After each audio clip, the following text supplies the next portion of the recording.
Flip to Freedom, episode number 24.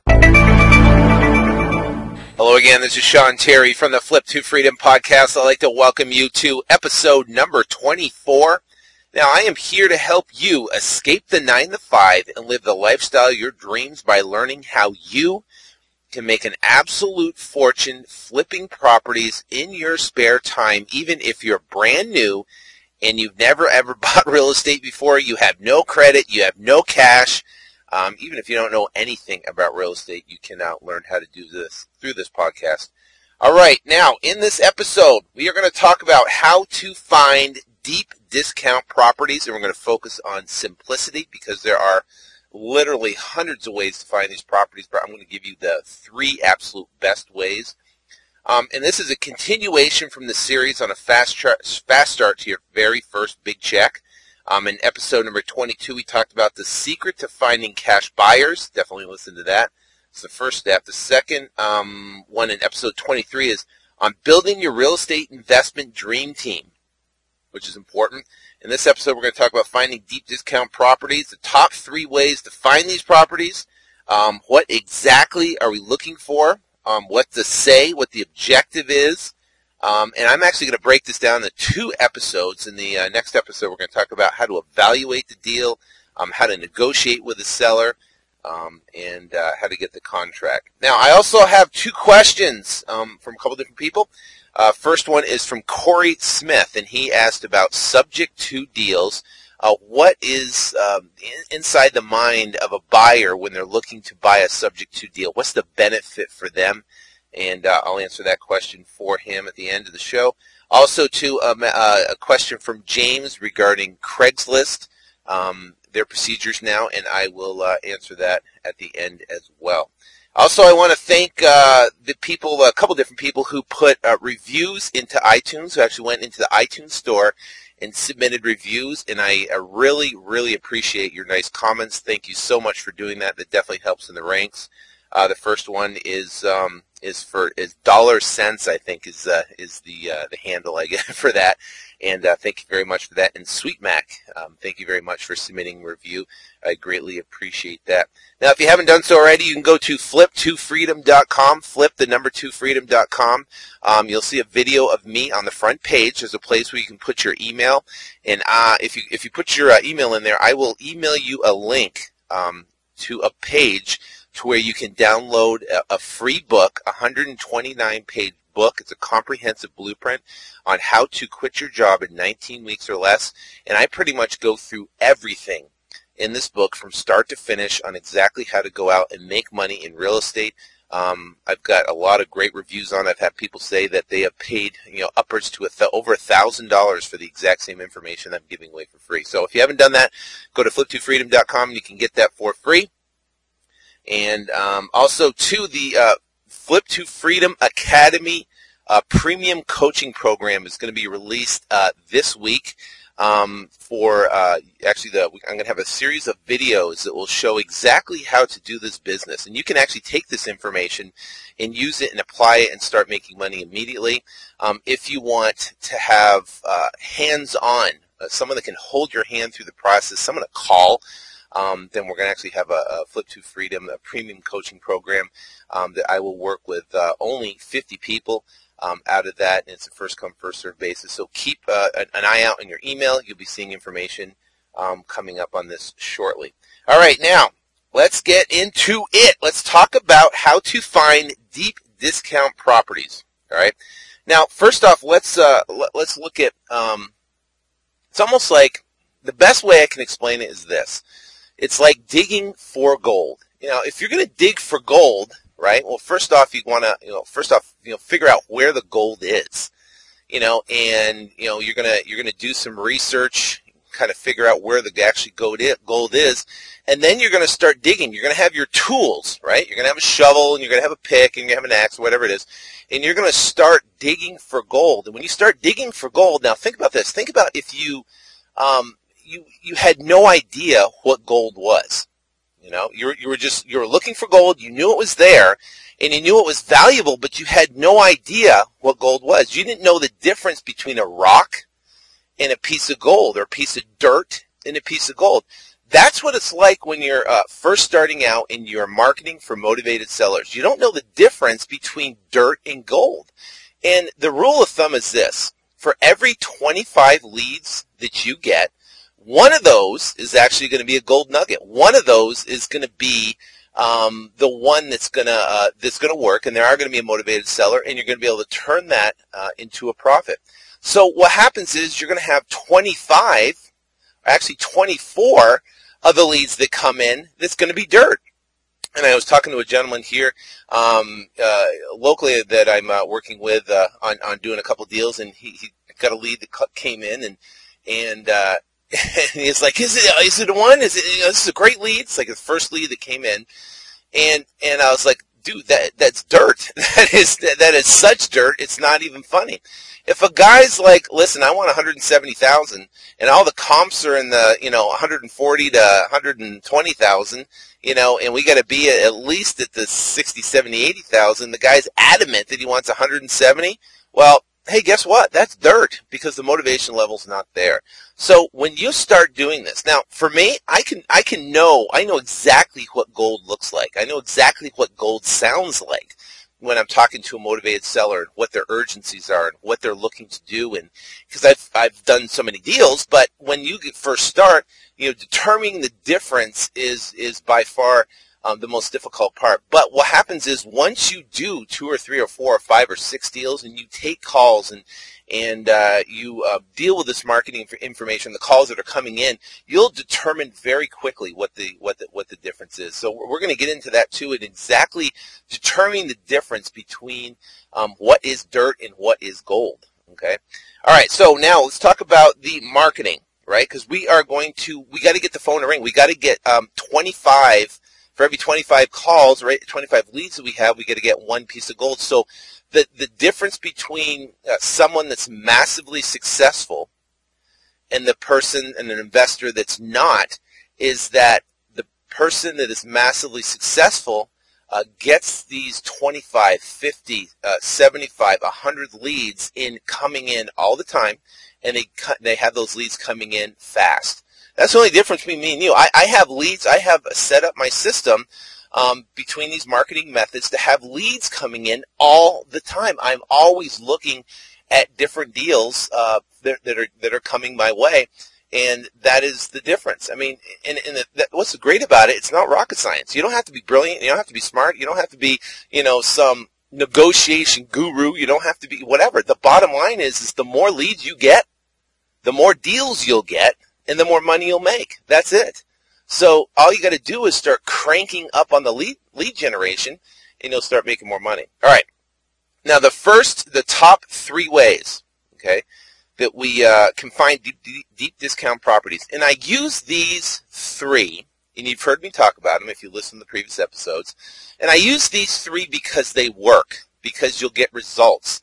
I've done pretty much every known marketing method, and these are the 3 best. Now, I'm not saying you don't do anything else for marketing, but when you're first starting out, use these because I know they work. You will get results. You will get the leads, and you will have motivated buyers, motivated sellers calling you to sell their properties. And then once you start establishing and you have a routine that you're marketing every single month, then you can start adding different sources to get the phone ring even more. So let me think about it. If you get 50 to 100 leads a month that are coming in, you can increase that easily by just adding different mechanisms or marketing methods to increase that for you. All right. First one is the yellow letter campaign. That's number 1. Number 2 is Bandit Signs, and number 3 is internet marketing. Those are by far my 3 top results for getting leads and getting leads quickly. Now let's talk about yellow letters. All right, what is a yellow letter first, right? Well, a yellow letter is basically a handwritten letter that you send to a list, okay? And we'll get into the list here in a second. But a yellow letter is a handwritten on a yellow piece of padded paper. It's handwritten, and it's personalized. Theoretically, let's say you have a guy named, family named Joe Smith or whatever. You say, Dear Joe Smith, I'd like to buy your house on so-and-so address. If you're interested, please call me at so-and-so number. Make sure it's a local number that they can call. It's very easy. It's simple. It's short. If you want to get an example of what a yellow letter looks like, you can download my book. It's inside my book at flip2freedom.com, and you can download that for free. And it'll give information on exactly how to market with yellow letters. But I advocate this because it works and because of the personalization of the letter and the way it's written. You get about 11 to 15% response rate. So if you send out 100 letters, you're going to get anywhere from 11 to 15 people calling you or more that are looking to sell their house or interested in selling their house. Now, back to this letter. Now, it's personalized on a yellow pad of paper. It's in an invitation-style envelope. Okay. It has a real stamp. It's not bulk, and it's personalized on front with the address, and then it's personalized on back with the return address. And, or very important, it's not licked. You don't lick it. Basically you tuck the back tab in, and it's not licked. Very important. But that is the formula for getting unbelievable response rates. The typical marketing, if you send out postcards, you send out just regular mail, bulk mail, the response rate is about anywhere from 1 to 3%. So if you send out a yellow letter, it increases dramatically from 11 to 15%, which is crazy. So now when we have the letter, now we know what a letter looks like and how it works.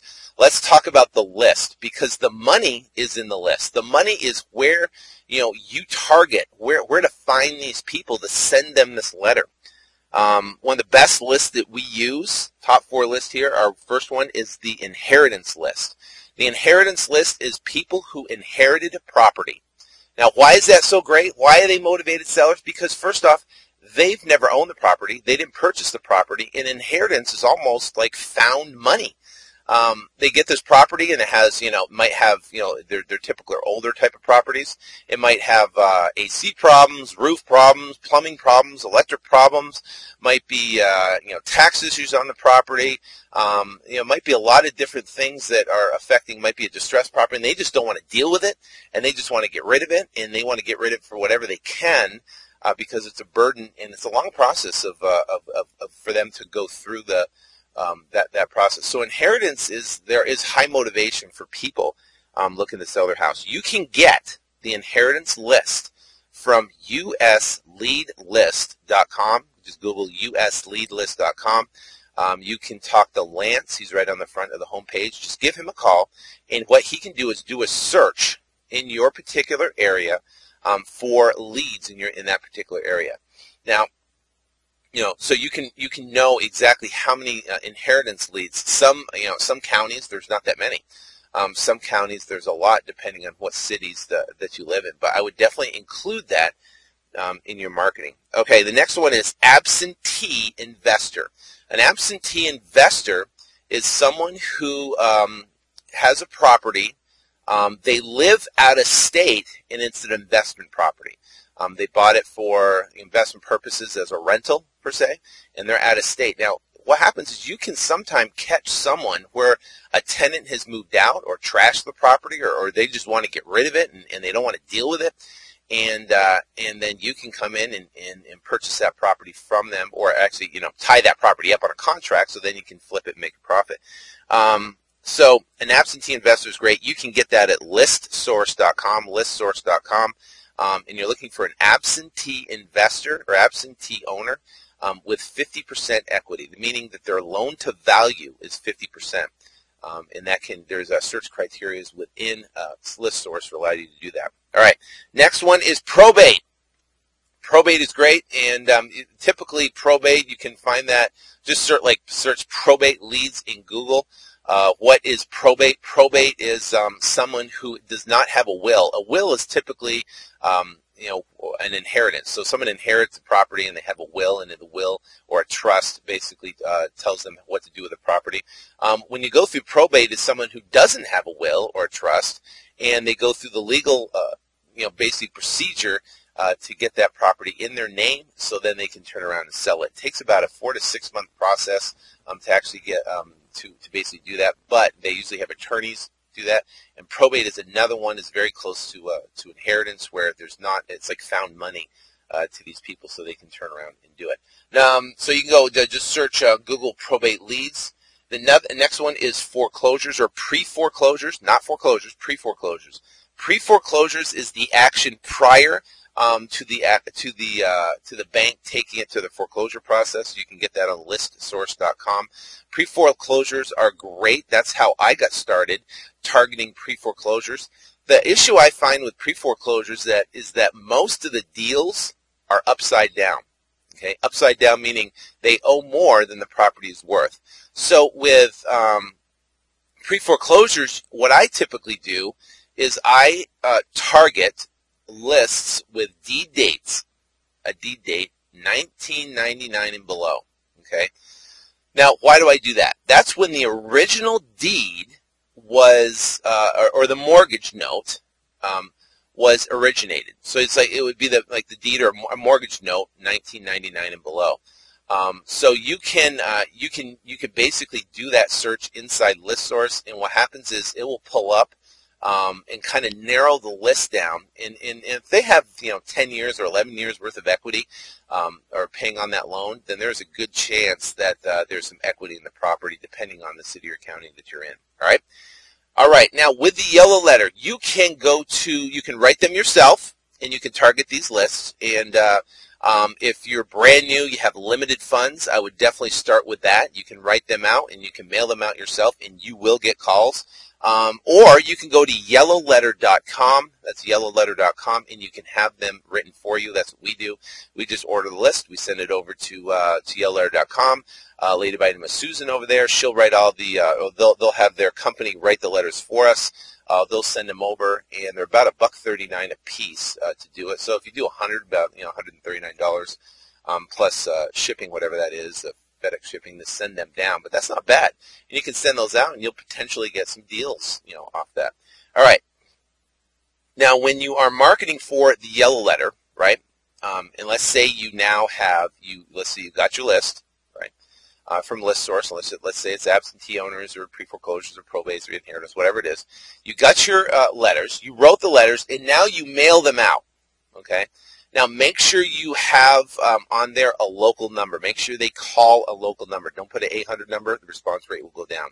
I usually have them call my eVoice number, which is just a voicemail service that's local, and they'll email me a MP3 file of the voicemail. Or you can just use your cell phone, and then just have people call and leave a message. You don't have to change your message at all. It's just a personal message, and you're looking to purchase your house. So what happens is what you're going to say is, now that you mail those letters, calls are going to start coming in, and I'm going to tell you at first it's going to be nerve-wracking. You're going to be fearful. You're going to be like, what do I want to say? You're going to be nervous. And what I would suggest is, I actually have a lead sheet that I use, and it basically has all the information that you need to get from the homeowner, and it works really well. Just Google real estate investing lead sheet if you want, but it works really well getting information. But I'll tell you exactly, pretty much what we're looking for. Now, first thing you want to do is when someone calls in, you want to take control of the conversation. Okay, that's the first thing, because when people call in, they will be curious. That is what the yellow letter does. It stems curiosity. Okay, they get this nice little yellow note in the mail. It's handwritten, personalized to them, and personalized to the property address. They will call in. Who is this guy? So they're going to call up, and they're going to say, hey, where'd you get my information? You say, well, the information's public. Are you looking to sell your house? Put it right back on them. Ask a question with a question. Just don't answer the question and then leave it open-ended, because they will ask you another question. So the secret is always to answer a question with asking a question, okay? So someone comes in, just like I said, and said, hey, how'd you get my information? How'd you know I was selling the house? Well, it's public record, Are you looking to sell your house? Well, yeah, potentially, but, who are you? Well, I'm a private investor. I'm looking for properties in specific areas, and your property must have been in that specific area. Can you tell me about the house? Is it a 3-bed, 2-bath? Is it 2-bed, 2-bath? What is it? and he'll start telling you about the house. And then once you start getting them talking about the property, you definitely want to find out exactly why they are selling, and they'll tell you whether it be inheritance or and then they'll start calming down a little bit, and they start talking to you and realizing that you're serious and you want to look at the property and you want to purchase it. So the first key aspect on the phone is to get over that barrier of information where they're trying to control the conversation. Okay, that's the first thing you want to do. And then after that is focus on building rapport. Now, I want you to think of this. They have a problem. Okay, they have a problem property. And you sincerely, really, are looking to help them out of their problem, to find a way they can get them out of their problem. Now, if they were going to go list the property with a realtor, and then they were going to stick it on the open market, first off, they're going to have to pay realtor commissions. They're going to have to fill out all the disclosure forms. They're going to have to now stick the property on the market. People are going to be tramping through the property and look at the property. Now, if the property is in disarray, it's distressed, and they inherited it, or it's a probate property, I'm sure they don't want to dump in a bunch of money to get the property up to perfect condition. So they're going to have people that are going to come over and start looking at the property, and let's say they get an offer. And they get an offer from a buyer. Most of the transactions going on in this market right now are FHA transactions. Those are federally backed loans where a person can come in with 3.5% down. So they get this offer from an FHA buyer. Typically, 90% of the offers that I have seen that have come in ask for concessions. A concession is a 3% concession that they ask for to help with closing costs. That's pretty much standard from the offers coming in. So now you got to pay a 6% realtor commission. Now you have a buyer, and they're not going to offer market value. If the property is listed for $100,000, they're not going to offer $100,000. No, they know it's a buyer's market. They're going to offer below that, sometimes anywhere from 10% below that price. So they might offer on a $100,000 property $90,000, and they're going to come in and ask for concessions, 3% concessions. And then they're going to go into escrow, and then they're going to start their what's called inspection period. And they're going to start inspecting the property, and they're going to have their home inspector come out there, the termite guy come out there. They're going to do permits on looking for the permits on the property. They're going to see if there's anything damaged or wrong with the property, and they're going to have like a 25 to 30-page report, and then they're going to give that to you and say, listen, I want everything fixed. Okay, and let's say now the seller goes, okay, so he goes fixes everything, right, which is going to cost money, and then after they do that, then the the buyer's going to get a loan. They're now going to have to get an appraisal on the property. So now the appraiser goes out there, he looks at it, and there's a potential chance that the appraisal could come in low, a good chance. So now let's say the appraisal on the property comes in at $80,000. Well, guess what? He can't sell it for $90,000. And that appraisal with FHA sticks to the property for 6 months. 6 months. So now he can't sell it for more than $80,000 because now it sticks with the property for 6 months. Most of the transactions going through are FHA. So now he's stuck with a property that's now $80,000, and it was $100,000, and he still has to pay realtor commissions and concessions and everything like that if he wants to sell the property. That takes about 30 to 45 days, and it is extremely frustrating for a seller to go through that process. I've seen where deals get down to the day it's supposed to close, and the buyer backs out on a financing contingency, and they have to start all over from scratch and start all over marketing again and do the whole process again. I've come in and purchased properties from motivated sellers that have been through that for 3 and 4 times and could not sell the property, and they are just absolutely, completely frustrated. So, what value can you bring to the transaction? Well, you can come in, and you're going to come in and you're going to offer a little bit lower, but by the time you take off the realtor commissions and the concessions and the potential appraisal risk and all the fix-up and the repairs that have to be done to the property, by the time you do that, you're going to be pretty close to what they would net anyways. So you're going to come in on this particular potential deal, and you're going to offer whatever, say 50, 60, 70,000, whatever it is, and you're going to be able to tie up the property and then turn around and flip it to a cash buyer that's not going to do inspections, and they're going to close quickly within 10 days of actually doing the contract on the sell side contract to a cash buyer. And they don't have to have concessions. They don't have to go through this process, and they'll get the deal done. You will be a savior, an absolute savior. I have videos, testimonials from people that I've purchased properties to, and they come up, they're giving me hugs at the title company. They go, oh my gosh, thank you so much. It was so great working with you.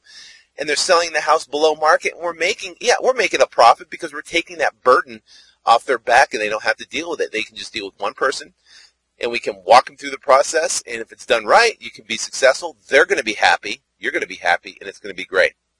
Now, I don't know why I just went off on that tangent, but the bottom line is this, is that when you build rapport with somebody, your motivation is to sincerely help them out through the process and help them sell their property, and that is the reason why.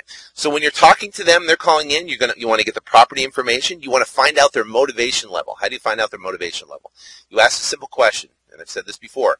You ask them, why are you selling? What's the biggest reason you're selling? What are you looking to sell for? And what happens is they will tell you why they're selling. What is the reason they're selling? And you can tell that motivation level. The other question you want to ask is, listen, if we could put something together and we could make this work, how fast are you looking to sell? And if they say immediately, if we can put something together, I want to sell ASAP, then that is a sign of motivation. If they go, well, I'm not in any rush, we're just trying to test the market. If it doesn't work, I'll just turn it into a rental. That is not motivation. Okay? That is not motivation. What I would do then, this is what I do. If I have someone on the phone, I've got the property address, I'm talking to them, and I'm building rapport, trying to figure out, if it's a deal or no deal, defining, is it gold or is it dirt? This is the process of finding out if it's gold or if it's dirt. And what you want to do is when you're talking to them and they go, and you ask them that question, say, listen, if we could put something together, how fast are you looking to sell? And they go, well, I'm just trying to get the best price. Then what I'll do is I'll go on TotalViewRealEstate.com, or you can go to Zillow.com or eAppraisal.com, any one of those sites that will give you an idea of what properties are worth. And what you're going to do is you're going to look for low comparable sales in that particular. If you have 3 or 4 things that are going for 140, 150, 160, I would look for something in the 70, 80, 90,000 range, and I just do what's called a soft pass on them to test motivation. And I would say, listen, I'm just looking at the site right now, and it looks like there are comparable sales. Now, obviously, I haven't looked at your property. I haven't looked at these comparable sales, but I see stuff that's in the $60,000, $70,000, $80,000 range. Now, I don't know. Like I said, I haven't done a lot of research. I'm just talking to you on the phone, right? Would you even consider something like that at that type of price? If those were the real numbers, if those were real comparable sales, would you consider? And if they go, oh my gosh, absolutely not. There's no way. I wouldn't sell it less for $170,000. Well, there you go. That's not motivation. Now you didn't waste your time going out there talking to the person. You do a soft pass, and that's now. If you have someone and they are saying, "Listen, I just want to get out of this deal. I'm so sick of it. It's driving me crazy. Our family's fighting about it. I just want to be done with this house." That would be a motivation level, and if you can do a soft pass on them too, and it'll really give you a good idea. I pretty much always do a soft pass on them, and just like I said there, and it works great because then you have an idea. Now think about it. If someone says, well, 60, 70, 8,000, yeah, that's, I guess, if that's what the real numbers are, then, it is what it is, and I definitely need to sell and get rid of it. So now they have motivation, they want to sell quick, and they're at a number that's close to make it work for you. So now you can get your real numbers and nail it down, and then you can go out to the property and check it out. Now, I talked about the formula before, the formula on a wholesale property, and we're talking strictly a wholesale. I'm not talking about subject to deals. I'm just talking about straight wholesale deals to sell to cash buyers, is that 70% of ARV, the after repair value, less repairs equals your sell price. 70% of the ARV after repair value, the fixed up repair value, minus repairs equals your sell price minus your profit equals your buy price. Okay, that is the formula that you want to use to be able to purchase properties. That's what you're looking for. Okay, so now the objective after you do a soft pass or you get information like that is then now set an appointment. And then after you set the appointment, then you start doing research on the property and getting a good idea. I have set appointments with people, and then I found out the property was upside down, and there's nothing I can do about it, and I'll call them up and I'll cancel or refer them to a realtor that can do a short sale. If that happens, that's okay. All right, I got to get into this, man. I got a lot more information to go, so buckle up. All right, now let's talk about Bandit Signs. Okay, what you need. You need 18 by 24-inch white corrugated plastic signs. You can get those at signwarehouse.com. And what you're going to do is with Bandit Signs, you're going to place them around neighborhoods where you know cash buyers are buying. Okay, and we'll get into that. But let's talk about what you need first. You need 18 by 24-inch white corrugated plastic signs. You can get those at signwarehouse.com. You can get the sign posts at signwarehouse.com as well.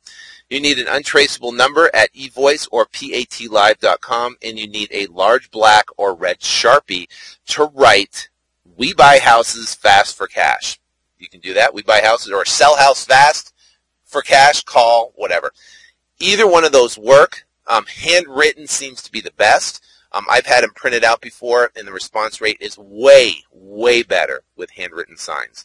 They're easy to get. They are very cost effective, and you can put out signs. I suggest put them out on like an early Saturday morning and taking them down on Sunday. There are some municipalities that can fine you for putting up signs, but my theory is, there's risk and reward to everything.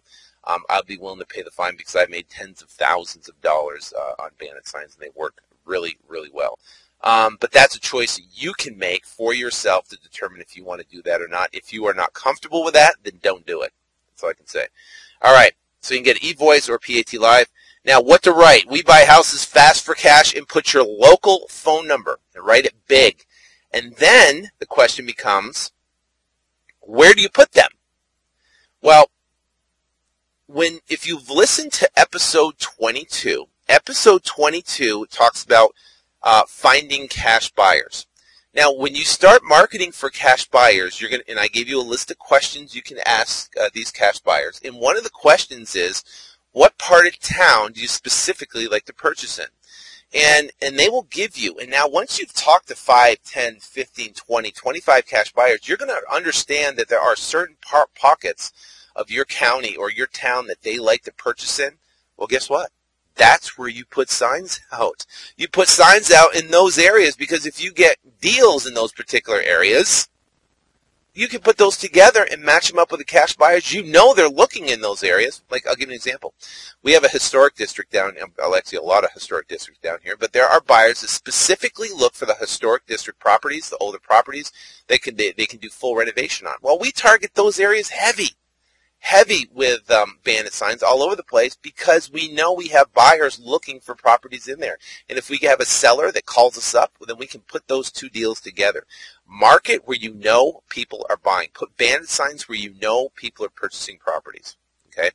Now, the motivation level with these Bandit Signs are high. Think about it. Guys are driving down the street. They see a sign on the side of the road. They don't go on the internet. They don't call a realtor. They call up and say, "Hey, I got this beat up old rental house. I'm sick of it. I got to get rid of it." And they call you and they want to sell. They typically tend to be a higher response rate for actually getting a deal done for those, because the motivation level is definitely there. All right. You want to put the signs out on high traffic corners in those areas where the cash buyers are buying. Walmarts are good too. I mean, Walmarts are great and a place to put out signs as well. Now, what information are you looking to get from the seller when someone calls off a Bandit Sign? It'll be the exact same information and the exact same tactic you're looking for when someone calls off a yellow letter. You want to build a report. You want the property information. You want to do the soft pass like we talked about. And your objective is to set the appointment. Okay. Now, let's talk about internet marketing. Now, internet marketing is it's a whole different animal, because it takes skills to be able to modify websites and HTML code and stuff like that. Now, the basic theory of internet marketing, the basic concept of internet marketing is great. Once you have a system set up, it is awesome. Because once you set it up, then it literally runs on autopilot. Now, here's the big picture. You have websites, and you have a website for buyers, and you have a website for sellers. And on this website is basically what you can do. Like, we buy houses fast for cash, and it can be bullet points on there. Now, if you want an example, let me make this easy for you so you can see exactly what it is. Go to sell house fast, the number 4 cash.com. Sellhousefast4cash.com. That is the squeeze page that we use. And actually, we have hundreds of different squeeze pages. And if you listen to episode number 17, it's called Google AdWords Exposed. It's exactly how to use Google AdWords, which is Google's marketing mechanism to drive traffic to your squeeze page. It works phenomenally well. Once you have it set up, it runs all the time, and it runs on clockwork, and you will get leads 24 hours a day, 7 days a week of people that will go on that website. They will fill out a form. It's a form on there, and on that form, they'll be able to click submit, and you will be sent an email on your phone. I get it on my iPhone. And then the email has all the information. It has their name, it has their telephone number, it has their property address, it has their property square footage, and it has the loan amount of what they owe. So on my iPhone, I turn around and I click on the property address. It opens it up in Google Maps, and I can kind of tell exactly where the property is. And then I can copy and paste that address, and then I drop it into Zillow on my iPhone, and then I can tell what the property is worth versus their loan amount. If the property's worth $80,000, their loan amount's $170,000, well, that's a short sale. If the property's worth, $80,000, they owe $0, it's free and clear, well, that's a potential deal. I'll call them right on the spot. I call them within minutes of them hitting the website and filling out that form. And I do that because, think about it, when someone goes online, and they have a problem. Their problem is to sell their property. I got to sell it, and I got to sell it fast. They hit our website. They read or look at the video on there. There's a video of me, a video testimonial on there, and they fill out that form. They click send, and now they're going to download this free book that we give them on the process of selling. What's going to happen is they are still going to click around. They're going to go back, and they're going to start looking for ways to solve their problem, to sell their property. Now, if you call them immediately, then what's great about it is that they will stop looking. They will stop searching around because you're going to get on the phone and you're going to build rapport. You're going to get the information from them. You're going to talk to them about their property. And guess what? They will be receptive, and they will stop searching. A lot of deals that I get from online, from the internet, that I'm the only guy. No one else knows about them because I call them immediately, and I can get the deal. Now, there are a lot of other websites out there, but they're the national brands. And what they do is they sell the leads for $30, $40, $50 a lead, and they set up all the marketing, the campaigns, but they sell them to maybe 20 or 30 different investors, and then they'll get calls from other investors. Now, a lot, their websites aren't that great. I'm sure they don't convert the best. I know the website, the Sell House Fast number 4 Cash, that converts like crazy for 2 reasons. One, we're giving something away for free. We ask for very little information on the upfront on the form. And number 3, I guess, is that there's a video of basically a video testimonial that explains what we do, which works great. All right, there are hundreds of ways to market online. Once you have your squeeze page set up and you have your thank you page set up, they say thank you for registering, we'll call you shortly. There are hundreds of ways, and there is pay-per-click marketing. Pay-per-click is where you pay per click. That's the Google AdWords platform. Also, Yahoo has it, and MSN has it. Articles, you can write articles. We buy houses, we buy ugly houses, we buy houses Denver, whatever it is, and you can submit those to article directories. They'll be indexed into Google. People do searches for it, and they can click on it, and they can see your website and fill out the form. There's video marketing via YouTube. YouTube is the second largest search engine, and it ranks very high in Google. You can do a quick little video that a video testimonial. You can just do a little video that you buy houses in Denver, Colorado, theoretically, and it'll post that to YouTube, and people will find that. And you can have a link in the description back to your squeeze page so they can fill that out, and you will get leads that way, and that's for free. Social media. You can do it through Twitter. Do Twitter search.twitter.com, and you can look for people selling their house in your specific location. Facebook, if you want to do that, you can do Facebook ads, and you can target that specifically to your area. So there's lots of ways to do it. The best and fastest and easiest, simplest way is to set up pay-per-click advertising through Google, Yahoo, or MSN. Okay, now I can't get into all the details. I can just give you a site, for an example, and give you the basic concept of exactly how to do it. But to get into specifically setting up a Google AdWords campaign and going in all the check boxes you have to do and how to do that and how to modify HTML, it's very difficult to do. Inside the Flip to Freedom Academy, I will have video tutorials on exactly how to set it up. You will get the templates that I use, and I'll show you exactly how to get a domain, how to host a domain, how to upload it, how to modify the HTML tags inside of the editor, and I'll tell you exactly how to do it, how to build a form through Aweber, your autoresponder, and exactly how to get that up and live so you can start getting leads through your various sources of marketing. Okay, so here's what you need. You need a squeeze page. You need a thank you page.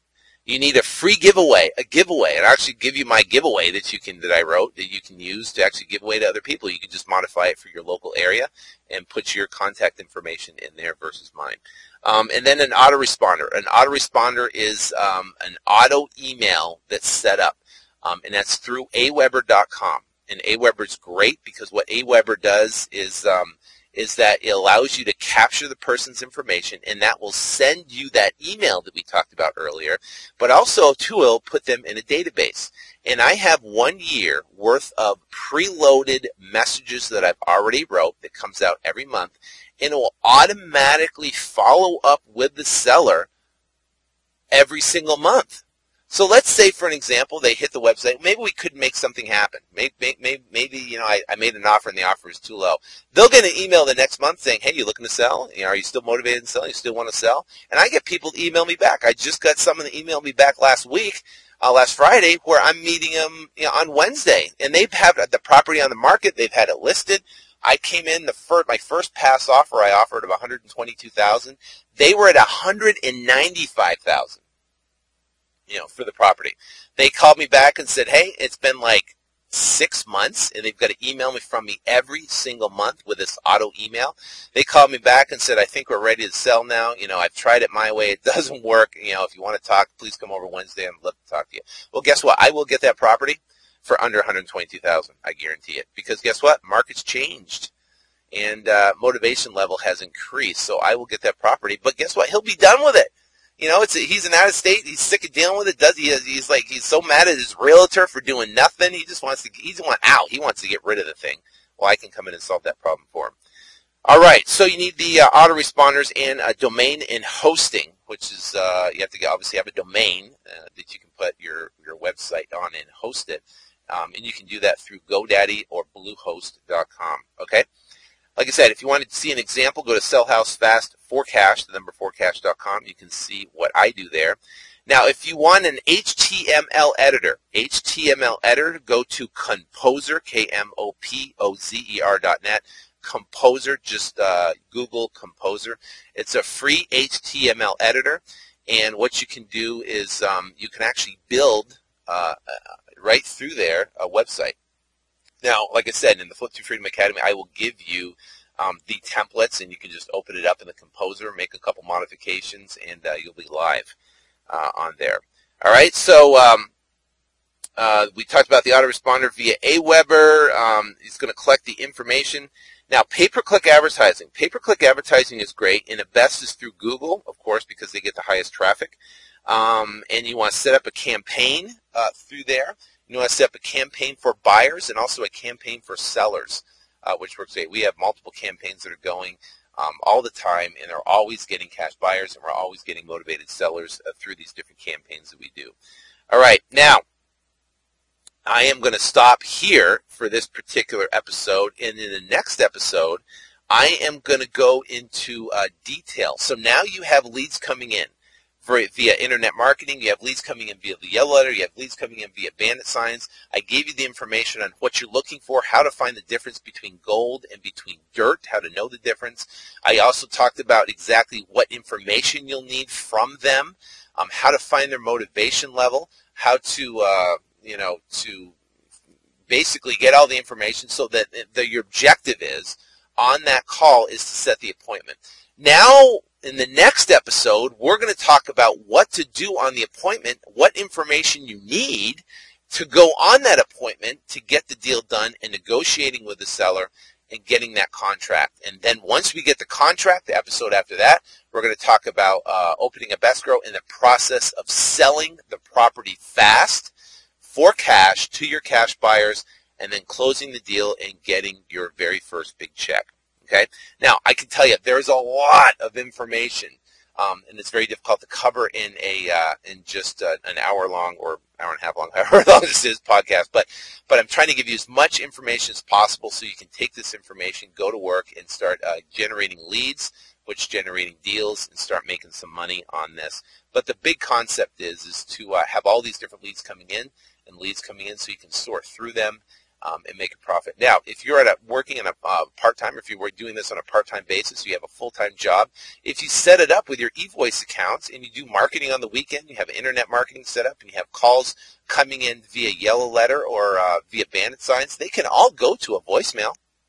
And they all go to your eVoice voicemail, and you can follow up with these people on your own leisure. You can do it on your lunch break. You can do it after hours. You can get the information from them and set appointments on the weekends. I know people that do this all the time, so don't worry about working that. And the goal is once you get an appointment, you get the contract, and you sell it, you can easily work this around your job, and you can get 1 year's worth of income in the bank as fast as possible. And then you can determine if you want to quit your job or not. And be done with that. All right. Now, to the questions. I had the two questions. The first one was from James about Craigslist. Craigslist has a policy in there where you, when you set up an account, you have to use an email and you have to verify a telephone number. You have to drop in either a cell phone number and they'll text you, or drop in a landline and they will call you. Now, what happens when you post stuff on Craigslist, if you post the same ad over and over and over and over and over and over again, they will warn you and they could potentially kick you off for posting the same ad over and over and over again. Now, if they do kick you off, it's easy to get another email. You can just get one with Yahoo or Google, Gmail or whatever, Hotmail. But for a telephone, well, it's not that easy to get multiple telephones. Now, I mean, you could have your wife's cell phone or your cell phone. You can have your home phone. You have a friend's phone or whatever it is. The bottom line is that how you avoid that is not posting the same ad over and over and over and over again. If you're posting for cash buyers or you're posting for a property that you're trying to sell, do it maybe once or 3 times a week, Monday, Wednesday, Friday, but then change the ad up. Don't do the same ad Monday, Wednesday, Friday. Do a different ad on Monday, a different ad on Tuesday, and a different ad on Wednesday. Don't put the same title. Don't put the same body. Put it different, but with the same concept, marketing for cash buyers. Okay. Now, if you rotate those, that means you'll have a different ad, that comes out every week, and then just modify it from there. Same thing with properties. If you're going to post a property on there, post a property twice a week, but modify it and change it so you're not posting the same ad, and then you will not have a problem. I've only had one problem with Craigslist, and that's because I posted the same ad over and over and over and over again. And then I realized, well, that doesn't work. It was an obstacle, and then went around and just modified the ads, and I have not had a problem since from doing that. All right, the next question is from Corey Smith, and his question was on a subject to basis. Okay, if you have a property that's subject to, he's looking to try to find out into the mindset of a buyer who's buying a subject to property. What's the benefit for the end buyer by doing this type of deal on a subject to? Well, think about this. When you have a subject to, you're buying the property and you're leaving the existing loan in place from the seller. I'll give you an example. Let's say you have a $100,000 property and the seller owes $90,000, but they have a good loan on it. They have a 30-year fixed at, let's say, 5.5% interest rate. Now what you can do is now that property doesn't have a lot of equity. In our example, it's $10,000 of equity. Now that wouldn't fit the wholesale model, but it would fit the subject to model. Now what type of buyer is going to be, love this deal? Well, first off, if you negotiate it with the seller correctly, then you're going to negotiate to leave that existing loan in place for anywhere from 3 to 5 years. You're going to negotiate to give the seller maybe a couple $1,000, $2,000 or $3,000, which works, a low down to the seller. So now your deal that you have set up is you have a deal to where there's a $90,000 loan on it and let's say 5.5% interest rate. It's a 30-year fix, and you negotiate to keep that loan in place for 5 years. Okay, and you're going to give the seller $2,000. So now you can turn around and package that up and market to the property to the buyer.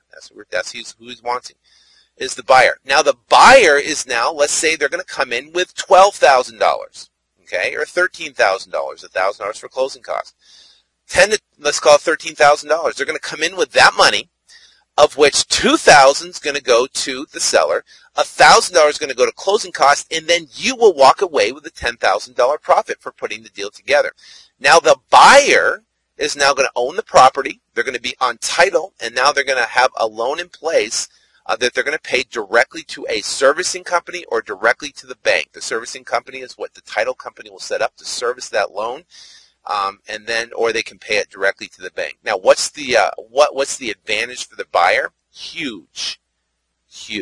I'm going to tell you what it is that they don't get their credit pulled.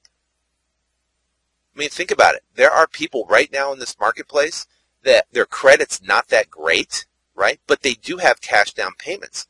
And they might be self-employed. I mean, right now to get a loan in this marketplace is pretty difficult. It's pretty difficult. If you're a conventional buyer, you're going to have to come in with 20% down, and you're going to have at least a 700 plus credit score, and you can't be self-employed unless you get 2 years of documented income via tax return.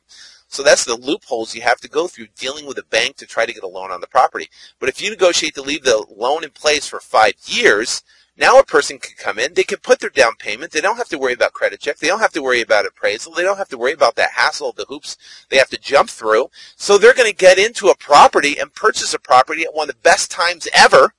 The seller's going to be able to get out of it, because if they try to turn around and stick it on the market, they're going to have to come out of pocket with cash to get out of it. We went through that whole scenario. So basically you're putting the two together. It's going to be a win for the buyer, because they're going to get in the property, and a win for the seller so they can get out of the property and they can move on. Now, what happens after the 5 years? Well, the buyer will either A, have to sell the property to pay off that loan. They'll have to refinance the property to pay off that loan, or they can renegotiate with the seller at that time to keep the loan in place for longer, which I wouldn't recommend. I would either pay it off or refinance it at that time, because they're going to have 5 years worth of history on that loan. Hopefully the market values will increase, and hopefully they worked on their credit so they can refinance at that time. If not, they are obligated to either pay it off, sell it, or do whatever, or they can just pay it off cash if they want to, right? Just write a check for it and pay it off cash if they like. So that's their obligation after 5 years. What does the seller get? The seller gets to move on and not have to deal with the payments anymore, and they can move on to wherever next level that they want to do, knowing that the property is being paid. Their credit is being fine. Now, what if a seller has 2 houses? They have this house and they go buy another house, but now they have to get rid of the first house. Well, now they have to make 2 mortgage payments. Well, that's a lot of stress on someone. If they can get a couple $1,000s and get out of the deal, and then not have to worry about making 2 mortgage payments, that is a huge motivation for someone to get out. So if you can solve that problem for them, you'll be a hero. Okay. Now, let's talk about failure. Okay, I always end these episodes with a quote. And let's talk about failure. See, it depends how you look at failure. You can look at failure 2 different ways. Okay, you can look at a failure as something that is the end-all be-all. Now, how could you fail in real estate? Well, you could fail in real estate is you take the lead and you blow the lead. And guess what? That might happen. People calling in and they'll be mad at you, whatever. You might say something wrong. That's okay. That might be a failure. A failure might be going to a meeting with a buyer. Meeting with a seller, and now you sit down and you don't know what to say, and you're fumbling, and you're out of your element, and you leave without the contract. That might be a failure. What's another failure? Maybe you try to sell the property, and you tie it up, and you're excited about it. You think you have a great deal, but then you turn and try to sell it, and you can't sell the property, and now you have to back out of the deal. That could be a failure. See, I have this quote, and it's from Michael Jordan. I want you to listen to it. I found it, and it's great, because now Michael Jordan is the greatest basketball player. Kobe Bryant's pushing him, but Michael Jordan is by far the best basketball player in our history. And I just want you to hear what he has to say about his failures.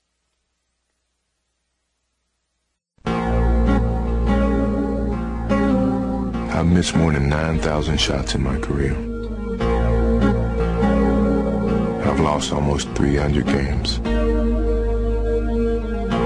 26 times I've been trusted to take the game-winning shot and missed.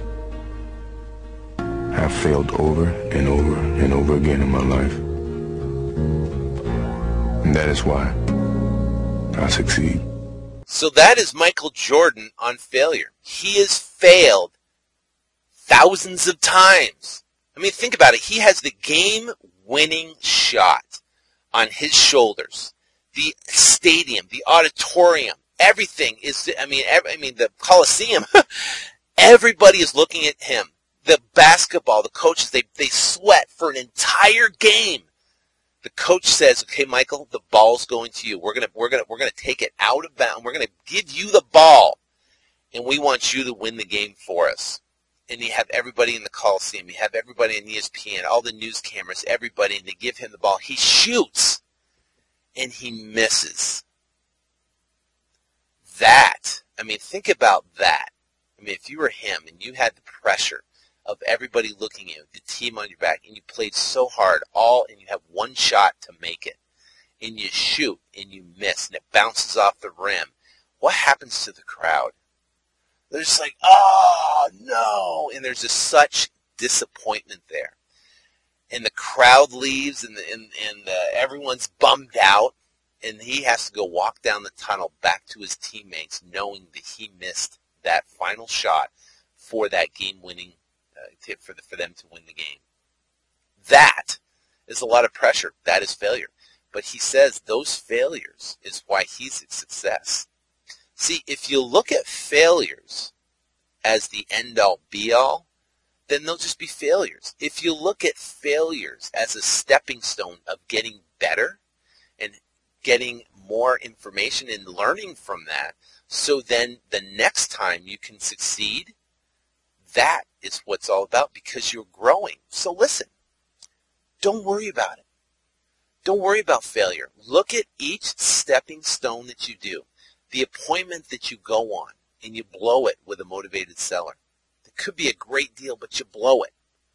You leave that appointment, you go in your car, and you sit, and you say to yourself, driving home, you say, listen, how could I make that better? What could I have done better in that situation that I could have closed the deal? And you write that down, and it's called a little nugget of learning. And you write that down, and then you keep that. And then the next appointment, guess what? You're going to use that, and you're going to get better at your next appointment. On a phone call, you get phone calls coming in. If you blow it, maybe they take control of the conversation, and they go, you're just trying to steal my house. I've heard that. You know how many times I've heard that? It happens.